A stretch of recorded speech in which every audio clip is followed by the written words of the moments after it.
A very warm welcome to all my viewers. Today I am going to start history subject of class 6 NCERT. तो ये है हमारे chapter का नाम, जिसका नाम है what, where, how and when. इस चैप्टर में हम अपने पास्ट के बारे में जानेंगे, जो कि बीता हुआ समय है, उसके विषय में हम जानेंगे कि कैसे जान सकते हैं लोग कहाँ रहते थे, लोग यात्राएं क्यों करते थे, ठीक है। अपने देश के नाम के हिस्ट्री के बारे में हम जानेंगे, लोग किस पर लिखते थे, और तिथियों के विषय में भी हम जानने की कोशिश करेंगे, जिसको आप आम तौर पर एनो डोमिनी यानी कि एडी और बिफोर क्राइस्ट यानी कि बीसी भी कहते हैं।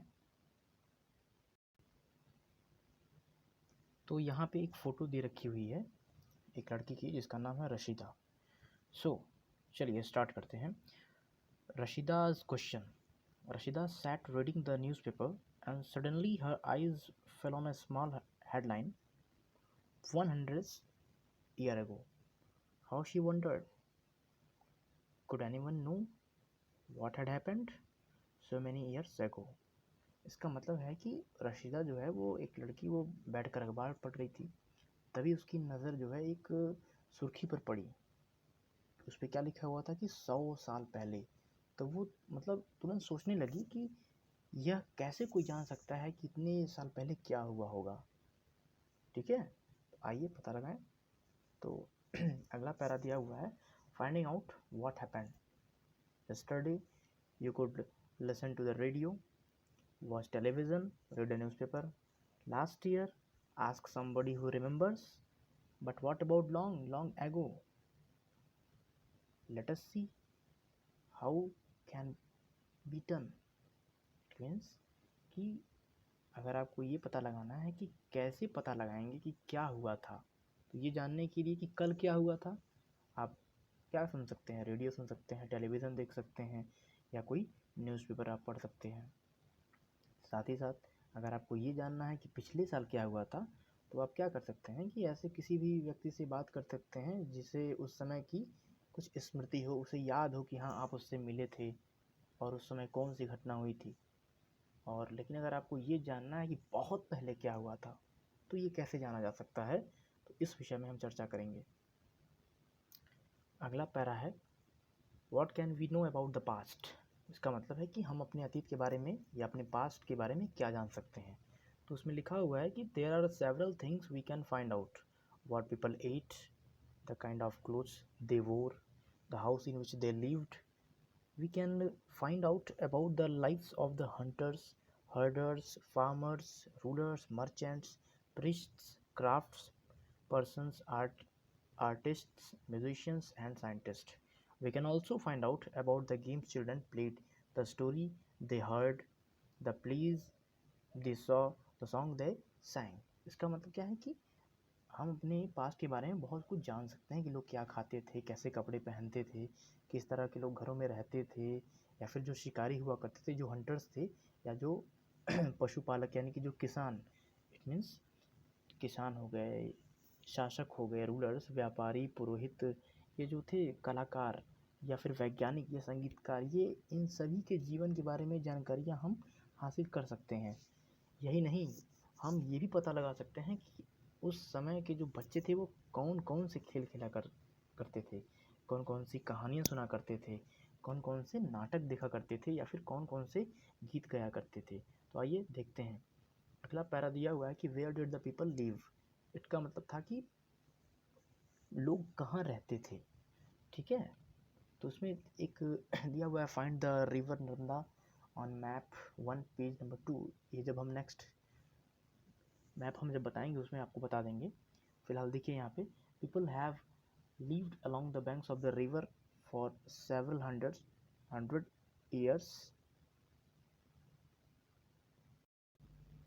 So this is our next topic, where did people live. People have lived along the banks of this river for several hundred thousands years. Some of the earliest people who lived here were skilled gatherers, that is the people who gathered their food. They knew about the vast wealth of plants in the surroundings forests and collected roots, fruits, and other forest produce for their food. They also hunted animals. इसका मतलब ये है कि कई लाख वर्ष पहले बहुत जब लोग इस नदी के तट पर रह रहे थे, तो यहाँ पे जो रहने वाले लोग थे वो शुरुआत में कुछ क्या थे, बहुत एक अच्छे गैदरर्स थे। लोग चीज़ों को इकट्ठा करते थे। कहाँ से करते थे? जो अपने आसपास के जंगलों की विशाल संपदा से परिचित थे। अपने भोजन के लिए वे जड़, फल और जंगल के अन्य उत्पादों का यहीं से संग्रह यानी कि कलेक्टिंग यानी कि गैदरिंग किया करते थे। वो जानवरों का शिकार भी किया करते थे। सो स्टूडेंट्स, अब हमारा नेक्स्ट टॉपिक ये है जो कि इसी में जुड़ा हुआ है। देखिए इसमें लिखा है कि now find the Sulaiman and Kirthar hills. ठीक है, तो ये सामने जो मैप आपको दे रखा हुआ है, इसमें हम लोग देखेंगे कि इसमें पहाड़ियाँ कहाँ हैं, कैसी नहीं हैं। और सबसे पहले मैं आपको बता दूं मैप देखने का तरीका क्या होता है। जैसे ये मान लीजिए आपने ये मैप, आपके सामने भारत का मैप है ये, ठीक है। इस इंडिया के मैप में आपको ये देखना है कि ईस्ट साइड कौन सा है, वेस्ट कौन सा है, नॉर्थ कौन है, साउथ कौन है। तो बहुत ही आसान तरीका है उसको मैप को देखने का। ठीक है, आप सीधे सीधे आप देख सकते हो कि जो आप क्या करो, सीधे ये देखो, ये मान लो आपका मैप है, तो इस साइड में जो आपकी चीज़ें पड़ेंगी वो ईस्ट है, इस साइड में जो आपकी चीज़ें पड़ेंगी वो वेस्ट पड़ेंगी। ठीक है, इधर की जो चीज़ें हैं वो नॉर्थ हैं, यानी कि ऊपर की तरफ नॉर्थ और नीचे की तरफ हम साउथ आएंगे। ठीक है, ये हमारे होता है मैप देखने का तरीका। आइए देखते हैं ऊपर para. Some of the areas where women and men first began to grow crops such as wheat and barley about 8,000 years ago are located here. People also began rearing animals like sheep, goat and cattle and lived in villages. इसका मतलब ये है कि इसी क्षेत्र में कुछ ऐसे भी स्थान थे जहाँ पर लोग लगभग 8,000 साल पहले पुरुष और स्त्री दोनों ने मिलकर सबसे पहले गेहूँ और जौ की फसलों को उपजाना आरंभ किया था। उन्होंने भेड़, बकरी और गाय बैल जैसे पशुओं को पालतू बनाना शुरू किया। ये लोग गांव में ही रहा करते थे। ठीक है, देखिए आगे लिखा हुआ है कि locate the Garo hills to the north east and the Vindhyas in the central India. तो मैंने आपको मैप देखना बता दिया है, किस तरीके से आप इसमें ईस्ट, वेस्ट, नॉर्थ, साउथ देख सकते हैं। ठीक है, उसके अकॉर्डिंग आप इसमें फाइंड आउट कर लेना। तो अगली लाइन देखिए क्या लिखा है कि these were some of the other areas where agriculture developed. The places where rice was first grown are to the north of the Vindhyas. इसका मतलब ये है कि कुछ ऐसे भी स्थान थे जहाँ पर कृषि का विकास हुआ था, जहाँ सबसे पहले चावल उपजाया गया था। वे स्थान कैसे थे? ये विंध्य के जो कि उत्तर में स्थित थे। ठीक है, विंध्या की जो पहाड़ियाँ हैं, आप इस मैप में देख सकते हो कि विंध्या की पहाड़ियाँ कहाँ हैं। ठीक है, उसके उत्तर साइड में, उत्तर यानी कि मतलब ऊपर की तरफ स्थित थे। ओके फ्रेंड्स, आगे देखिए।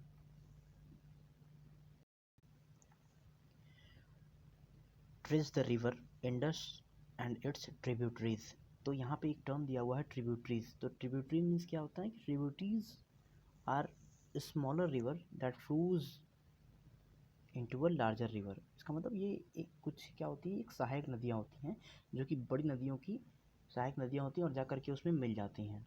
ठीक है, आइए आगे बढ़ते हैं। About 4,700 years ago, some of the earliest cities flourished on the banks of these rivers.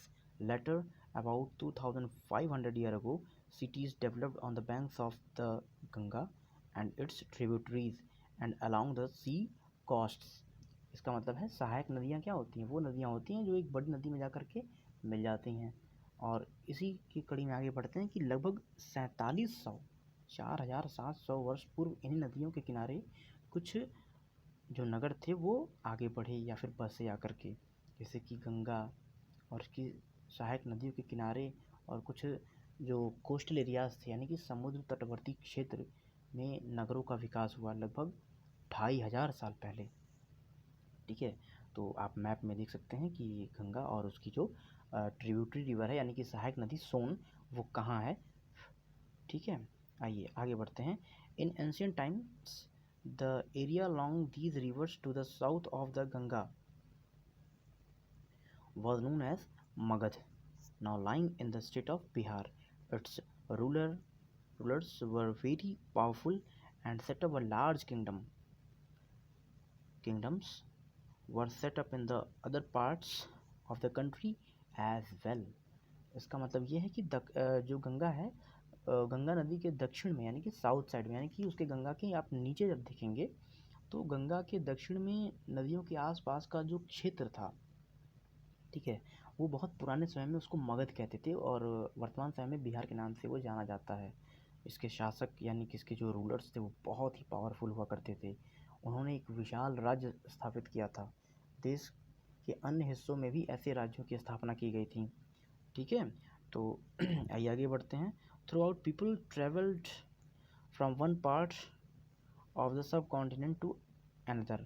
The hills and the high mountains include the Himalayas, desert, rivers and seas made journeys dangerous at time but never impossible. इसका मतलब ये है कि लोगों ने सदैव जो है हमेशा लोग एक कॉन्टिनेंट से दूसरे कॉन्टिनेंट यानी कि उपमहाद्वीप, एक महाद्वीप से दूसरे महाद्वीप की यात्रा की। कभी कभी हिमालय जैसे ऊंचे ऊंचे पहाड़ों, पर्वतों और पहाड़ियों, रेगिस्तान, नदी और समुद्रों के कारण जो यात्रा थी वो जोखिम भरी हो जाया करती थी, लेकिन फिर भी ये यात्रा उनके लिए असंभव नहीं थी। ओके, आइए आगे बढ़ते हैं। सो men and women moved in a search of livelihood as also to escape from natural disaster like floods and drought.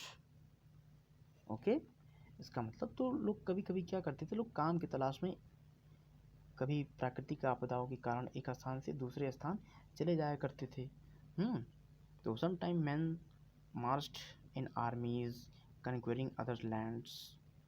Besides, merchants traveled with caravans or ships carrying valuable goods from one place to another place, and religious teachers walked from village to village, town to town, stopping to offer instructions and advice on the way. Finally, some people perhaps traveled driven by a spirit of adventure, by wanting to discover new and exciting places. All these led to the sharing of the ideas between people. इसका मतलब ये है कि कभी कभी जो होती थी वो सेनाएं दूसरे क्षेत्रों पर विजय हासिल करने के लिए जाती थीं। इसके अतिरिक्त जो थे व्यापारी लोग थे, यानी कि जो मर्चेंट्स वगैरह थे, वो कभी कभी काफ़िले में या फिर कभी कभी जहाज़ में अपने साथ साथ कुछ मूल्यवान यानी कि वैल्यूबल थिंग्स अपने साथ ले जाया करते थे एक जगह से दूसरी जगह। और जो रिलीजियस टीचर्स थे यानी कि धार्मिक गुरु जो हुआ करते थे, वो लोगों को शिक्षा और सलाह देते हुए एक गांव से दूसरे गांव तथा एक कस्बे से दूसरे कस्बे में जाया करते थे। कुछ लोग नए और रोचक स्थानों को खोजने की चाह में उत्सुकतावश भी यात्रा किया करते थे। इन सभी यात्राओं से लोगों को एक दूसरे के विचारों को जानने का अवसर मिला। ठीक है, आइए तो अब हम ये जानते हैं नेक्स्ट टॉपिक में कि why do people travel now days. तो आज लोग यात्राएं क्यों करते हैं। ठीक है, तो उसको मैप में देखने की बात कही गई है, तो आप मैप में देख करके आप समझ लेना। फिलहाल मैं आपको इसके आगे बताता हूँ क्या है, मैप में देखने की बात पता चलेगा। ठीक है, लिखा है कि once look at map one once more, hills, mountains and seas from the natural frontiers of the subcontinent. While it was difficult to cross these frontiers, those who wanted could and did scale the mountain and cross the seas. People from across the frontiers also came into subcontinent and settled here. इसका मतलब ये है कि जो पहाड़ियाँ हैं, पर्वत हैं और समुद्र हैं, इस तरीके के जो उपमहाद्वीप की प्राकृतिक सीमा का जो निर्माण किया करते हैं। ठीक है, हालांकि लोगों के लिए इन सीमाओं को पार करना आसान नहीं था, that was very difficult for them. तो उन्होंने क्या किया, उन्होंने ऐसा चाहा कि वे इसे पार कर सकें, इस पर्वत की ऊंचाइयों को छू सकें और गहरे समुद्र को भी पार कर सकें। ठीक है, तो उपमहाद्वीप के बाहर से भी कुछ लोग यहाँ आए और यहीं पर वो आकर के बस गए।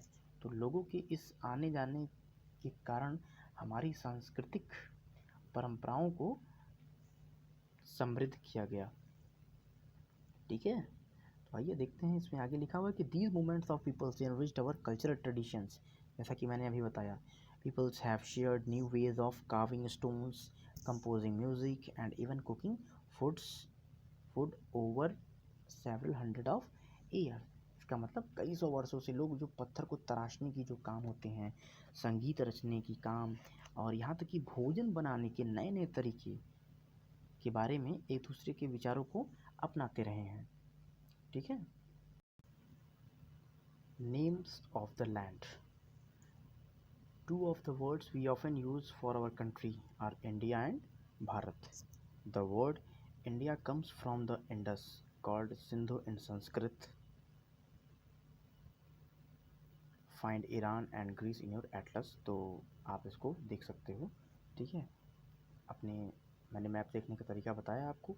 आप अपने वेस्ट साइड में जब आप जाओगे तो वहाँ पे आपको ईरान और ग्रीस वगैरह देखने को मिल सकते हैं। सो आगे बढ़ते हैं। The Iranians and the Greeks who came through the northwest about 2500 years ago and were familiar with the Indus called it the Hindus or the Indos, and the land to the east of the river was called India. The name Bharat was used for a group of people who lived in the northwest and who are mentioned in the Rig Veda. The earliest composition in Sanskrit dated to about 3500 years ago. Later it was used for the country. यानी कि names of the land यानी कि देश के नाम। तो देखिए, जैसे मैंने आपको अभी अपने वीडियो के स्टार्टिंग में ही मैंने बताया था कि अपने देश के बारे में आप जानेंगे कि इसको पहले किस किस नाम से जाना जाता था, या फिर इसका इंडिया नाम कैसे पड़ा, ठीक है, हिंदुस्तान कैसे पड़ा। ये देखिए, तो इस पैरा का मतलब ये है कि अपने देश के लिए प्रायः क्या करते हैं हम, इंडिया या भारत जैसे नामों का प्रयोग करते हैं। इंडिया शब्द इंडस से निकला है, जिसे संस्कृत में सिंधु कहा जाता है। और आप अपने एटलस वगैरह में इसको देख सकते हो, ईरान और यूनान को। ठीक है, तो लगभग 2500 वर्ष पूर्व उत्तर पश्चिम की ओर से आने वाले ईरानियों और जो यूनानी थे, यानी कि जो ग्रीक्स थे, ठीक है, इन्होंने सिंधु नदी को हिंदोस कहा, ठीक है, अथवा इसको इंडोस कहा, क्योंकि उनकी थोड़ी स्लैंग की प्रॉब्लम हुआ करती थी। स्लैंग का मतलब वो लैंग्वेज की प्रॉब्लम हुआ करती थी। ठीक है, वो स को ह कहा करते थे, तो कि सिंधु नदी थी तो सिंधु से उन्होंने हिंदू कर दिया। ठीक है, तो आगे बढ़ते हैं। तो इस नदी के पूर्व में यानी कि ईस्ट साइड में स्थित जो भूमि प्रदेश को वो इंडिया कहे। तो भारत नाम का प्रयोग उत्तर पश्चिम में रहने वाले लोगों के एक समूह के लिए किया जाता था। यह समूह का उल्लेख संस्कृत की आरंभिक कृति ऋग्वेद में मिलती है। बाद में इसका प्रयोग देश के लिए होने लगा। ठीक है, आइए आगे देखते हैं। लिखा है finding out about the past. ठीक है, अतीत के बारे में अपने यानी कि पास्ट के बारे में कैसे जानते हैं, ये लिखा है। तो इसमें लिखा है कि there were several ways of finding out about the past. One is to reach for and read books that were written long ago. These are called manuscripts because they were written by hand. Hand means हाथ, ठीक है। This comes from the Latin words manu meaning hand, ठीक है, यानी कि manu means hand भी होता है, यानी कि हाथ। तो these were usually written on the palm leaf. Palm leaf means ताड़ के पत्ते, और on the specially prepared bark of the tree known as the birch which grows in the Himalayas. Okay, इसका मतलब यह है कि हमें अपने पास्ट के बारे में जो जानकारी है हम कई प्रकार से प्राप्त कर सकते हैं। इनमें से एक तरीका यह है कि हमारे पास्ट में या हमारे पिछले ज़माने में जो लिखी गई पुस्तकों को यानी बुक्स को आप ढूंढो, उसको रीड करो, उसको पढ़ो। यानी कि ये जो बुक्स हैं यानी कि जो पुस्तकें हैं ये हाथ से लिखी होने के कारण इसको क्या कहते हैं, मैन्युस्क्रिप्ट। इसको हिंदी में इसका हिंदी नाम इसका पांडुलिपि कहते हैं। इसे मैन्युस्क्रिप्ट मीन्स पांडुलिपि, ठीक है। और अंग्रेज़ी में इसको मैन्युस्क्रिप्ट कहते हैं, जो कि लैटिन शब्द जो है वो मैनु से बना हुआ है, इसका मतलब है हाथ। तो ये जो मैन्युस्क्रिप्ट्स है ये प्रायः जो है ये बर्च पे यानी कि ताड़ पत्रों पे, ठीक है, ये सब लिखी जाती थी, या फिर पेड़ के छाल पे लिखी जाती थी, ठीक है, भोजपत्र पे लिखी जाती थी, जो कि प्रायः मतलब हमेशा ही हिमालय क्षेत्र में ये पेड़ निकला करते थे। ठीक है, आइए नेक्स्ट पैरा देखते हैं। लिखा है कि over the years many manuscripts were eaten away by insects, some were destroyed, ठीक है, but have survived, often preserved in the temples and monasteries. इसका मतलब ये है कि बहुत साल पहले ही, ठीक है, मतलब इतना साल हो गया इसको लिखे और संजो कर रखने के कारण, तो बहुत सारी जो पांडुलिपियाँ हैं यानी कि जो मैन्यूस्क्रिप्ट्स हैं उसको कीड़ों ने खा लिया है, और बहुत सारी तो अपने आप भी ख़राब हो गई हैं। तो मैं आपको दिखा दूँ, ये देखिए एक मैन्यूस्क्रिप्ट ये है, इसको आप देख सकते हैं। ठीक है, ये यही है मैन्यूस्क्रिप्ट जो कि ताड़ के पत्तों पे लिखी जाती थी या भोजपत्र पे। ठीक है, ये है, इसको आप देख सकते हैं। हुँ? आप इसको गूगल में भी सर्च करके देख सकते हैं, आपको बहुत अच्छे अच्छे फ़ोटोज़ मिल जाएंगे। ठीक है, आइए आगे बढ़ते हैं। लिखा है these books dealt with all kinds of subjects, religious beliefs and practices, the lives of kings, medicine and science. Besides there were epics, poems, plays. Many of these were written in the Sanskrit, others were in the Prakrit and Tamil। इसका मतलब ये है कि बहुत सारी जो ये manuscripts हैं ये आपको मंदिर में मिल सकते हैं या मोनेस्ट्रीज़ में मिल सकते हैं। आमतौर पे मोनेस्ट्री उसे कहते हैं जहाँ पे बौद्ध भिक्षुक या बौद्ध मंदिर जो होते हैं उसे मोनास्ट्री ही कहते हैं। ओके, जिसको आप मठ कहते हैं, मठ। तो आप ये मैन्यूस्क्रिप्ट्स आप वहाँ पा सकते हैं। तो ये जो मैन्यूस्क्रिप्ट्स हैं इसमें वास्तव में लिखा क्या रहता है, तो इसमें धार्मिक मान्यताएं, व्यवहार और राजाओं के जीवन, औषधि यानी कि मेडिसिन और साइंस के बारे में लिखा रहता है। इन सभी सब्जेक्ट्स पे इस पर डिबेट हुई रहती है, इन सब चीज़ों के बारे में इसमें लिखा रहता है। इसके अलावा हमारे यहाँ जो एपिक्स हैं यानी कि महाकाव्य हैं, कविता हैं, नाटक भी हैं, ठीक है, ये सारी चीज़ें हुए लिखे हुए मिलते हैं। और किस भाषा में लिखे हैं, सबसे ज़रूरी बात ये है, तो उसमें लिखा है वो संस्कृत भाषा में मिलते हैं। ठीक है, मतलब सारी चीज़ें आपको संस्कृत में ही मिलेंगी और कुछ प्राकृत और तमिल में मिलेंगी। प्राकृत भाषा का प्रयोग आम लोग किया करते थे।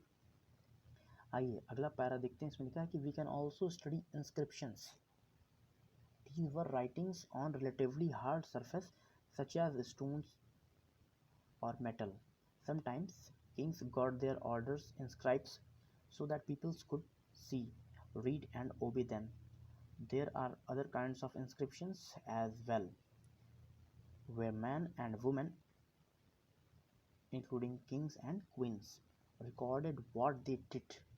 For example, kings often kept records of victory in the battle. इसका मतलब ये हुआ है, इसको आप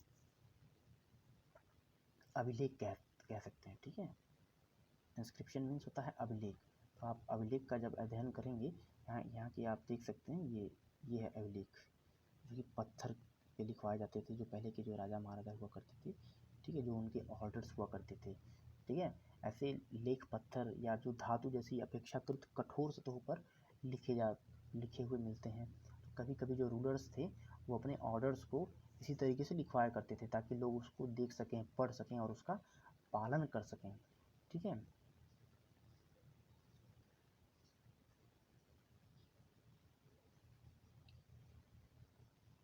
कुछ अन्य प्रकार के भी अभिलेख मिलते हैं यानी कि इंस्क्रिप्शंस मिलते हैं, जिनमें राजाओं और रानियों सहित अन्य जो स्त्री पुरुष हैं उन्होंने अपने कार्यों के बारे में बताया है कि उन्होंने क्या किया है, क्या नहीं किया है। जैसे उदाहरण के लिए जो रूलर्स हुआ करते थे वो लड़ाइयों में अपने विक्ट्री को यानी कि अपने विजय को दिखाया करते थे कि हाँ हम कैसे जीते हैं।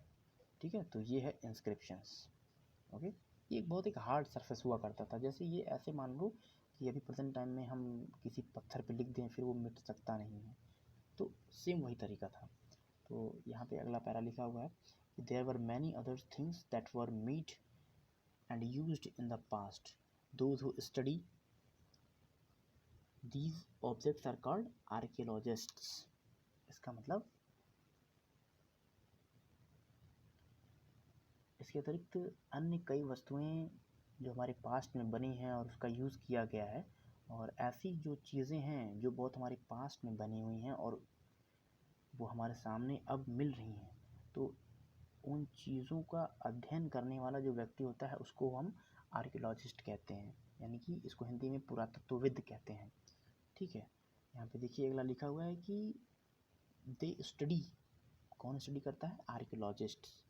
ठीक है, they study the remains of buildings made of stones and bricks, painting and sculpture. They also explore and excavate, excavate means digging under the surface of the earth. ठीक है, अर्थ की खुदाई करना।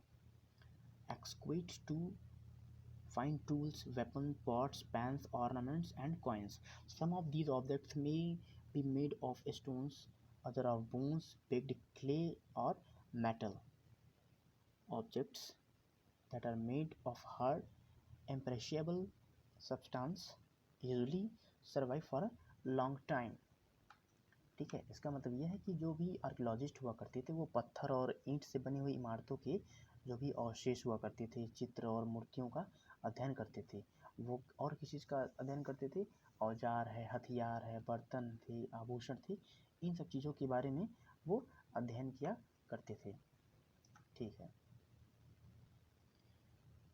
इसके साथ ही साथ वो सिक्कों की प्राप्ति के लिए छानबीन, मतलब जो कॉइन्स होते हैं उनकी उनको कैसे पाया जाए, छानबीन और खुदाई करते थे, यानी कि एक्सक्वेशन भी किया करते थे, जिसमें से कुछ वस्तुएं पत्थर की मिलती थीं या फिर पकी हुई मिट्टी की मिलती थीं या कुछ धातु की बनी हुई हो सकती थीं। तो ऐसे जो भी सारे एलिमेंट मिल जाते थे जो कि जल्दी नष्ट नहीं होते थे, जो काफ़ी मजबूत हुआ करते थे, उन सब चीज़ों को ये पढ़ते थे उसके बारे में। ठीक है, यहाँ पे आप देख सकते हैं ये आर्कियोलॉजिस्ट को मिला हुआ है, ये बर्तन है, घड़ा टाइप में कुछ दिख रहा है, घड़ा है, फिर इसके बाजू में इसके अगल बगल राइट साइड में देखिए दिया हुआ है ये टूटे हुए बर्तन के अवशेष हैं। ये सारी चीज़ें पढ़ते थे आर्कियोलॉजिस्ट। आइए देखते हैं, लिखा है archaeologist also looks for bones of animals, bird and fish to find out what people ate in the past. Plant remains survives for more rarely if seeds of grain or pieces of wood have been burnt. They survive in the charred form. इसका मतलब ये कि जो पुरातत्वविद हुआ करते थे, यानी कि जो आर्कियोलॉजिस्ट थे, वो जानवरों, चिड़िया और मछलियों की हड्डियों को भी ढूंढते थे, ताकि आखिर में अब प्रश्न आता है वो इसको क्यों ढूंढते थे? तो वो इसलिए इसको ढूंढते थे कि उनको ये जानने में मदद मिलती थी कि पास्ट में, यानी कि अतीत में लोग क्या खाते थे। वनस्पतियों के अवशेष बहुत मुश्किल से बच पाते थे, यानी कि जो पेड़ पौधे के जो भी अवशेष थे वो बहुत मुश्किल से बच पाते थे। यदि मान लीजिए अन्न के दाने अथवा लकड़ी के टुकड़े जल जाते हैं तो वो जले हुए के रूप में ही बचे रहते थे। ओके, अगला लाइन लिखा हुआ है कि do you think cloth is found frequently by archaeologists. तो ये आप सोचिए विचारें कि क्या आपको लगता है कि आर्कियोलॉजिस्ट को कुछ कपड़े भी मिले होंगे? फिलहाल हम अगला पैरा देखते हैं, लिखा है historians that is scholar who study the past often use the word source to refer to the information found from manuscripts, inscriptions, and archaeology. Once sources are found, learning about the past becomes an adventure as we reconstruct it bit by bit. So, historians and archaeologists are like detectives who use all these sources like clues to find out about our pasts. इसका मतलब ये है कि जो भी manuscripts थे या inscriptions थे, ठीक है, और जो भी हमारी आर्कियोलॉजी की जो भी चीज़ें हुआ करती थी, उन सभी चीज़ों से जानकारियों के लिए जो हिस्टोरियंस हुआ करते थे वो प्रायः क्या करते थे, हमेशा किसी सोर्स का यूज़ करते थे। ठीक है, सोर्स का यूज़ किया करते थे, और इतिहासकार उन्हें कहते हैं, यानी कि हिस्टोरियन किसे कहते हैं? जो इन सब चीज़ों का अध्ययन करते हैं, जो हमारे अतीत के बारे में अध्ययन करते हैं, यानी historians are that people who study about the history. ठीक है, तो स्रोत के प्राप्त होते ही वो अतीत के बारे में पढ़ना बहुत रोचक हो जाता है, क्योंकि इन स्रोतों की सहायता से हम धीरे धीरे अतीत का पुनर्निर्माण करते जाते हैं। इसलिए जो इतिहासकार होते हैं या फिर जो आर्कियोलॉजिस्ट होते हैं वो ठीक एकदम डिटेक्टिव की तरह, यानी कि जासूस की तरह होते हैं, जो इन सभी सोर्सेज का प्रयोग सुराग के रूप में अतीत को जानने का प्रयास करते हैं। आज ही आप भी देख सकते हैं, जो आज हम वीडियो बना रहे हैं ये हिस्टोरियंस के ही वजह से बन रहा है। वन पास्ट और मेनी, इसका मतलब जो हमारे पास्ट हैं एक हैं या अनेक हैं। आइए आगे बढ़ते हैं। Did you notice the title of the book, our pasts? We have used the word pasts in plural to draw attention to the fact that the past was different from different group. For example, the lives of the herders and farmers were different from those of kings and queens. The lives of the merchants were different from those of crafts persons and so on. इसका मतलब ये है कि आप ध्यान दिए होंगे, आप हमारी जो बुक है ये आवर पास्ट्स, इसके कवर पे आपने ध्यान दिया होगा कि इसमें प्लूरल फॉर्म का यूज़ किया गया, यानी बहुवचन का यूज़ किया गया। क्यों? इसलिए कि आपका ध्यान इसलिए इस तरफ दिलाने के लिए किया गया है कि अलग अलग समूह के लोगों के लिए इस पास्ट के अलग अलग मायने थे। उदाहरण के लिए पशुपालकों अथवा कृषकों का जीवन राजाओं तथा रानियों के जीवन से तथा व्यापारियों का जीवन शिल्पकारों के जीवन से बहुत भिन्न था। ठीक है। Also, as is true even today, people followed different practices and customs in different parts of the country. For example, today most people living in the Andaman Island get their own food by fishing, hunting and collecting forest produce. By contrast, most people living in the cities depends on others for supplies of food. Differences such as these existed in the past as well. इसका मतलब ये है कि जैसा कि आज हम सभी लोग देखते हैं कि उस समय भी जो देश के अलग अलग हिस्सों में लोग अलग अलग व्यवहार या फिर रीति रिवाज का पालन किया करते थे। जैसा मान लीजिए उदाहरण आप देख सकते हैं कि अंडमान निकोबार जो आइलैंड है, वहाँ पे अधिकतर लोग अपना जो भोजन है वो मछली पकड़कर, शिकार करके या फल फूल का कलेक्शन करके प्राप्त करते थे। इसके अपोजिट ही अगर बात करें, जो शहर में रहते थे उन लोगों की खाद्य आपूर्ति के लिए वो दूसरे व्यक्तियों पर निर्भर रहते थे। तो इस तरह के जो डिफरेंसेस हैं वो हमारे पास्ट में मिलते हैं। ओके, तो besides there is another kind of differences. We know a great deal about kings and the battles they fought because they kept record of their victories. Generally, ordinary people such as hunters, fishing folks, gatherers, farmers or herders did not keep records of what they did, while archaeology helps us to find out about their lives. There is much that remains unknown. इसका मतलब ये है कि इसके अलावा बहुत और अलग अलग तरीके के भी भेद हैं। जैसे कि उस समय शासक अपनी विजयों का, जो भी विक्ट्रीज थे, उसका लेखा जोखा रखते थे। यही कारण है कि हम उन रूलर्स के या किंग्स के द्वारा लड़ी गई जो लड़ाइयाँ हैं उनके बारे में काफ़ी कुछ जानते थे। जबकि जो शिकारी थे या मछुआरे थे, यानी कि हंटर्स थे, या फिर फिशर्समैन थे, या फिर जो भी गैदरर्स थे या पीजेंट्स यानी फार्मर थे, ठीक है, या फिर जो पशुपालक हुआ करते थे वो यानी कि आम आदमी, वो अपने कार्यों का लेखा जोखा नहीं रखते थे। तो इस वजह से पुरातत्व की सहायता से हम उनके जीवन को जानने में, हम सभी लोगों को उनके जीवन को जानने में मदद मिलती है। हालांकि अभी भी इसके बारे में बहुत कुछ जानना शेष है। आइए अगला पैरा देखते हैं। What do dates means? इसका मतलब तिथियों का क्या मतलब है। ठीक है, तो if somebody ask you to date, you will probably mention in the day, month and year 2000 and something like that. Okay, so these years are counted from the date generally assigned to the birth of Jesus Christ, the founder of Christianity. So 2000 means 2000 years after the birth of Christ. All dates before the birth of Christ are counted backwards and usually have the letters BC, means before Christ added on. In this book, we will refer to the dates going back from the present using 2000 as our starting point.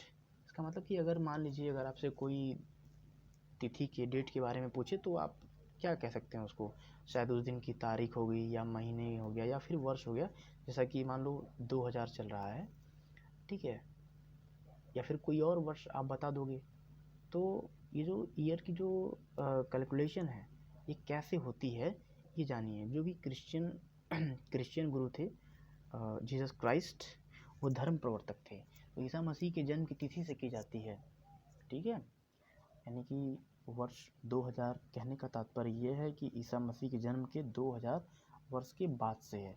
Isa Masih के जन्म के पूर्व की सभी तिथियां ईसा पूर्व यानी कि बिफोर क्राइस्ट के रूप में जानी जाती हैं। तो इन सभी बुक में हम 2000 को अपना आरंभिक बिंदु मानते हुए वर्तमान से पूर्व की तिथियों का उल्लेख करेंगे। मैं आपको बता दूं, ये मान लो, ठीक है, ये बिफोर क्राइस्ट एनो डोमिनी का मैं आपको सिंपल सा फंडा आपको बताता हूँ कैसे इसको फाइंड आउट करेंगे। मान लो ये हो गया आपका ईयर ज़ीरो। ईयर ज़ीरो मतलब क्यों कहा, क्योंकि ईयर ज़ीरो का मतलब इसी दिन जीसस क्राइस्ट पैदा हुए थे। जिस दिन जीसस क्राइस्ट पैदा होते हैं उस दिन वो ईयर ज़ीरो था।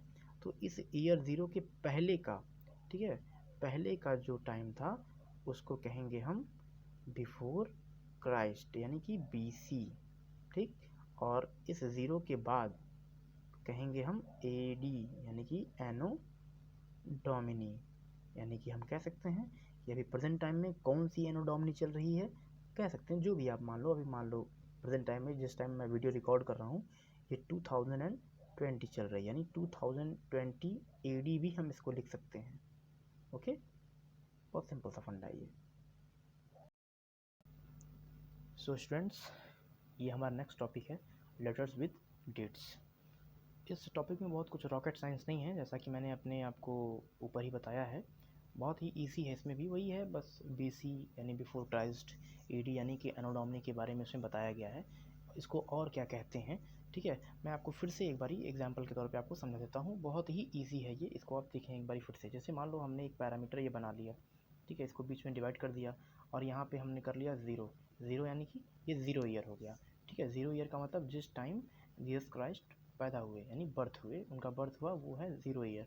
और इसके पहले का जो समय है, यानी कि इसके अगर ऊपर जाएंगे तो इस सेक्शन को आप BC कहेंगे यानी कि बिफोर क्राइस्ट। और इसके अगर नीचे आओगे तो उसको क्या कहेंगे, AD यानी कि एनो डोमिनी, ठीक।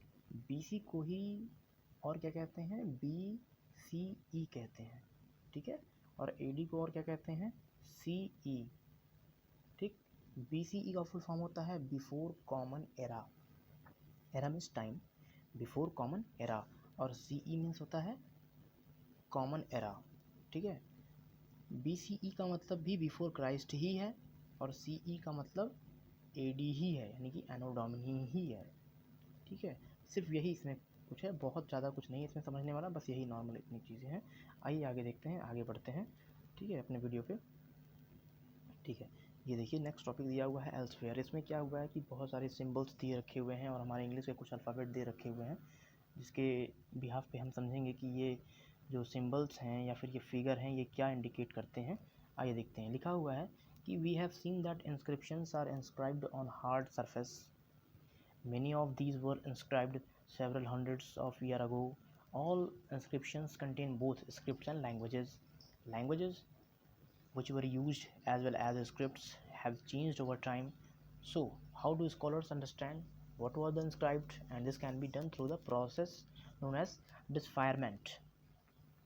तो इसका मतलब यही है कि ये जो सिंबल्स दे रखे हुए हैं, ठीक है, ये कुछ रिप्रेजेंट कर रहे हैं, यानी कुछ ये लैंग्वेज लिखे गए हैं। ये कैसे हम समझ पा रहे हैं, कारण ये है क्योंकि ये जो चीज़ें हैं ये इंस्क्राइब्ड पे लिखी गई हैं, ठीक है, यानी कि किसी हार्ड सरफेस पे, किसी पत्थर पे लिखी गई होंगी।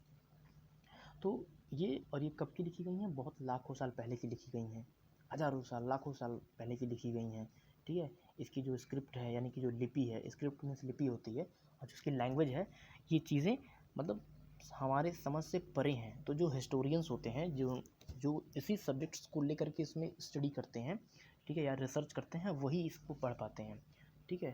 तो यही इसमें है। और this is the end of the video and the chapter.